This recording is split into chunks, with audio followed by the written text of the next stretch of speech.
आम तो गोटे परिवार लोक एक्चुअली माने बोधे मो जीवनर 15 वर्ष दिन को 18 घंटा उत्तम भाई मोर सांगे कटुला मोर अभिनेता हवा ए लाइन के आसवा पछरे भी गोटे बहुत बड़ प्रेरणा मो पछरे अच्छी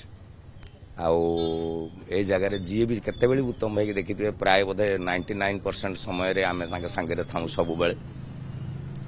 मूर भी शून्य हो गला ओडिया इंडस्ट्री चमत्कार मनीष अभिनेता पछ कथा किंतु उत्तम महांती भाया जड़े मनीष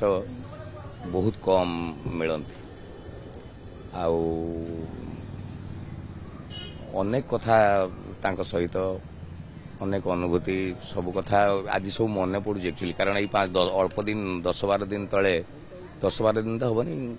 यही लास्ट मंथ बोधे आम नुआ वर्ष भोजी होता नाची आम सब सांग बट